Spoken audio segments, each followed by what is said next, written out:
ജനുവരി 4-ന് Thiruvananthapuram central സ്റ്റേഡിയത്തിൽ കേരളത്തിലെ ഏറ്റവും വലിയ കലാമേളക്ക് തിരിതെളിയുകയാണ്. കേരള സ്കൂൾ യുവജനോത്സവം.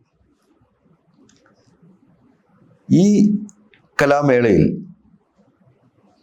15,000-ഓളം വിദ്യാർത്ഥികൾ കേരളത്തിലെ പൊതുവിദ്യാഭ്യാസ സ്ഥാപനങ്ങളിൽ നിന്ന് മാറ്റുരക്കുന്നു. 25ഓളം വേദികളിൽ 249 ഇനങ്ങളിലായി വരുന്ന 5 ദിവസം കലാമേള നടക്കും. വളരെ ചെറിയ രീതിയിൽ 200 വിദ്യാർത്ഥികളോളം പങ്കെടുത്തുകൊണ്ട് 63 വർഷം മുമ്പ് ആരംഭിച്ച സ്കൂൾ കലാമേള ഇന്ന് കേരളത്തിലെ തന്നെ ഏറ്റവും വലിയ കലാമേളയായി, വിദ്യാർത്ഥികളുടെ ഏറ്റവും വലിയ കലാമേളയായി മാറിയിരിക്കുകയാണ്. നമുക്കറിയാം, കേരളത്തിലെ നൃത്ത രംഗത്തും അതുപോലെ തന്നെ സിനിമയിലും എല്ലാം തന്നെ മാറ്റി തെളിയിച്ചിട്ടുള്ള അനേകം പ്രതിഭകൾ ഈ വിവിധ കലാമേളകളുടെ സംഭാവനകളായിരുന്നു. അതിനാൽ തന്നെ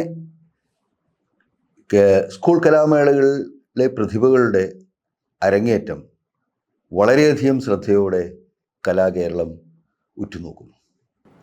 ഇന്ന് ഈ പുതിയ മേള, ഈ വർഷത്തെ 63ാമത്തെ മേള അരങ്ങേറുമ്പോൾ അതിൽ പല പ്രത്യേകതകളുമുണ്ട്.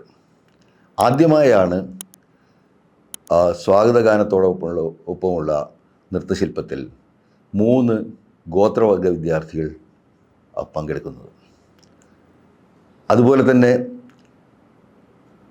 തദ്ദേശീയരുടെ തനത് കലാരൂപങ്ങളായ 5 നൃത്ത ഇനങ്ങൾ, വയനാട്ടിലെ ആദിവാസികളുടെ നൃത്തരൂപങ്ങളായിട്ടുള്ള പണിയ നൃത്തം, അതുപോലെ തന്നെ മംഗലം കളി തുടങ്ങിയ പല നൃത്തരൂപങ്ങൾ, 5 നൃത്തരൂപങ്ങൾ ഇത്തവണത്തെ മത്സര ഇനങ്ങളിൽ ഉൾപ്പെടുത്തിയിട്ടുണ്ട് എന്നുള്ളത് തികച്ചും സ്വാഗതാർഹമായ കാര്യമാണ്.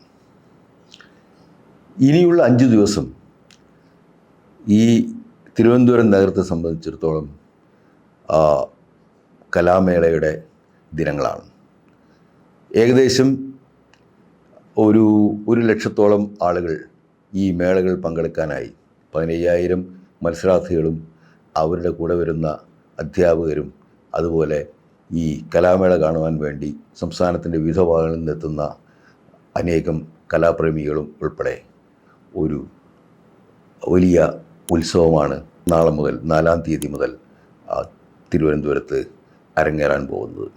ഇത്തരം കലാമേളകൾ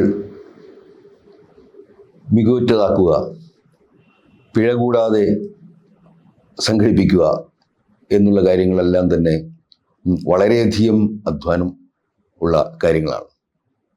ഇത്രയും കാലം നമുക്ക് കലാമേളയുടെ ചരിത്രം നോക്കിയാൽ കാണാൻ സാധിക്കും, കഴിയുന്നത്ര കുറ്റമറ്റ രീതിയിൽ മികവുറ്റ സംഘാടനം സ്കൂൾ കലാമേളകളുടെ പ്രത്യേകതയാണ്. ആ കലാമേളകൾ ഇത്തരത്തിൽ സംഘടിപ്പിക്കുന്നതിൽ വലിയൊരു അധ്വാനം സംഘാടകരുടെ ഭാഗത്തു നിന്നുണ്ട്. അതിൽ അധ്യാപകരുണ്ട്, സർക്കാരുണ്ട്, അതുപോലെ ഈ മേളകളുമായി ബന്ധപ്പെട്ട് നിൽക്കുന്ന അനേകം കലാകാരന്മാരുമുണ്ട്. ഈ മേള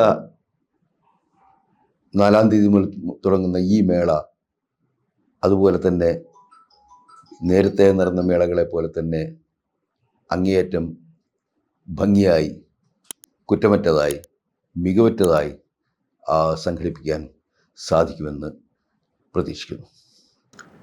ഈ മേള തീർച്ചയായും കേരളത്തിലെ ഏറ്റവും നല്ല കലാമേളയായി മാറട്ടെ. അതുപോലെ ഈ മേളയിൽ നിന്ന് ധാരാളം പ്രതിഭകൾ കലാരംഗത്തേക്ക് ഉദിച്ചുയരട്ടെ എന്ന് ഓൺ ദ ഡോട്ട് മീഡിയ ആശംസിക്കുന്നു.